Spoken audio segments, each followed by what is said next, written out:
एक छोटे से शहर के पुरानी हवेली जैसे घर में रहती थी शांता देवी, जिन्हें सब मोहल्ले में इज्जत से शांता देवी कहते थे। उनका बेटा रवि शहर के हॉस्पिटल में कंपाउंडर था। जब रवि की शादी आरती से हुई, सब खुश थे। पर आरती एक राज लेकर आई थी, अपनी छोटी बहन आरती को भी। रानी मासूम थी, लेकिन उसकी आंखों में उदासी का समुंदर था। माँ बाप के बाद आरती ही उसकी दुनिया थी। आरती, ये क्या नौटंकी है? ये लड़की कौन है जो तुम्हारे पीछे पीछे ससुराल आ गई?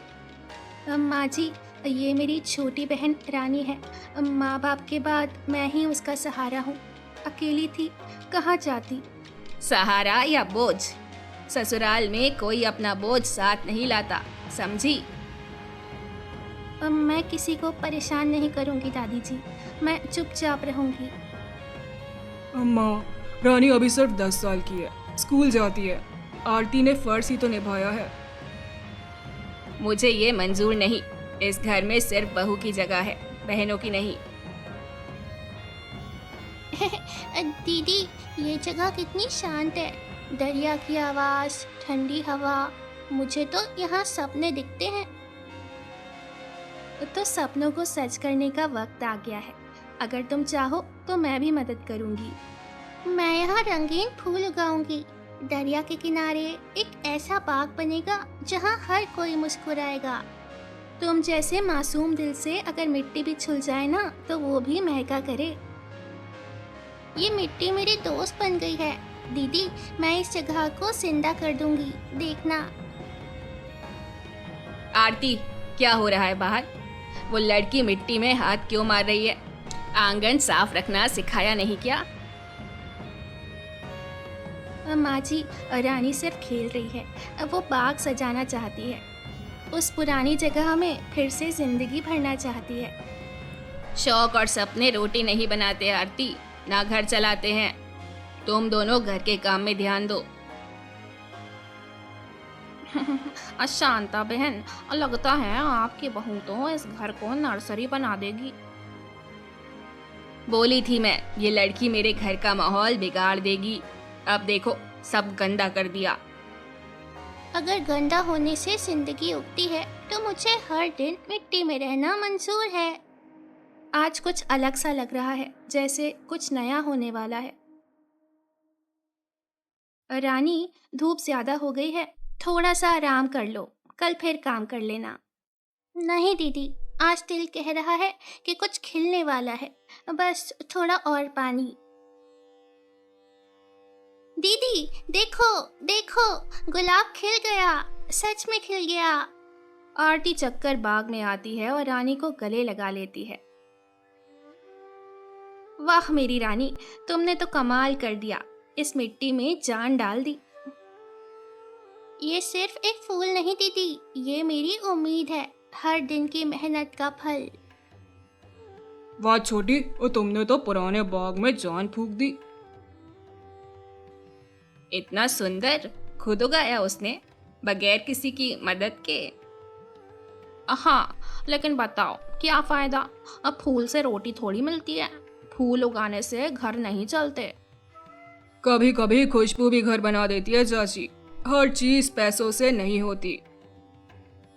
माँ जी, अगर इस फूल से घर का माहौल बदले तो क्या ये काफी नहीं? शांता देवी थोड़ा सा नरम पड़कर चुप हो जाती है। आंखों में हल्का सा पिघलाव आता है। अगर एक फूल खिल सकता है तो कल यहाँ पूरा रंगों का जहां होगा। रानी डायरी में कुछ लिखती है। दीदी, स्कूल में नेचर प्रोजेक्ट का कंपटीशन है, मैं अपने बाग का इस्तेमाल करूंगी। वाह, बहुत अच्छा आइडिया है रानी। फूल पत्ते और तुम्हारा फ्रूट बास्केट, सब नेचुरल और यूनिक होगा। मैं छोटी हूँ, लेकिन अपने बाग से कुछ नया बना के दिखाऊंगी। मुझे विश्वास है, मैं जीतूंगी। ये हुई ना बात, मेरी छोटी साइंटिस्ट। इतनी छोटी सी लड़की और इतना बड़ा हौसला। अरे वाह, अब तो घर से ही साइंस फेयर जीतने लगे। देखना, काम तो सब आरती ने ही किया होगा। रानी ने सब खुद किया है चाची। हर बीज उसने खुद बोया, पानी दिया, सब कुछ। सब अपने प्रोजेक्ट्स ले आए। रानी, ये तुम्हारा फ्रूट बास्केट और ये डायरी भी बहुत ही खूबसूरत, नेचुरल, क्रिएटिव और इंस्पायरिंग। रानी, तुम्हारा काम दिल को छू गया। 10 साल की लड़की ने दरिया के किनारे बने अपने बाग से बना दिया नेचर प्रोजेक्ट नंबर 1। रानी शर्मा ने हम सबको गर्व महसूस करवाया। उसकी सोच में प्रकृति का प्यार है। ये मेरी बहू की बहन है, मेरी भी तो कुछ लगती है। अब घर में सिर्फ फूल ही नहीं, घर भी खिल गया है। रात का वक्त है, घर में सन्नाटा है। रानी सो रही होती है। आरती किचन में बर्तन समेट रही होती है। शांता देवी चुपके से आती है। आरती, जरा बैठोगी? माँ जी, आप इतनी देर रात, सब ठीक है? मुझे तुमसे कुछ कहना था और शायद माफ़ी भी मांगनी थी। माँ जी, आपका हर लफ्ज़ मेरे लिए दुआ है। हम कभी बुरा नहीं मानते। नहीं बेटा, मैं अंधी हो गई थी। मैंने तुम दोनों को पराया समझा, लेकिन आज रानी ने मेरी आंखें खोल दी। रानी सिर्फ मेरी बहन नहीं, आपकी भी बेटी है। उसने सिर्फ प्यार दिया।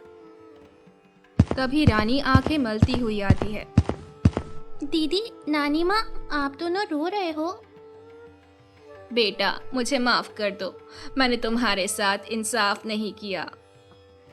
नानी माँ, अब आप गुस्सा नहीं होंगी ना? नहीं बेटा, अब तो तुम्हारा बाग मेरा भी है। और रानी का सपना अब हम सब का सपना है। घर सिर्फ ईंटों से नहीं, रिश्ते से बनता है। तुम दोनों ने मुझे एक नया घर दिया।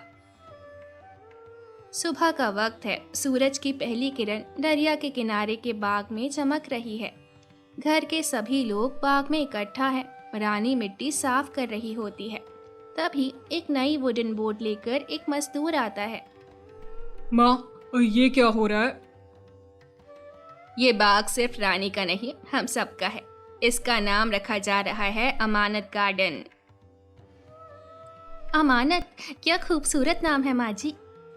क्योंकि ये सिर्फ फूल पत्तियों का टुकड़ा नहीं, ये रिश्ते, भरोसा और एक नई जिंदगी की अमानत है।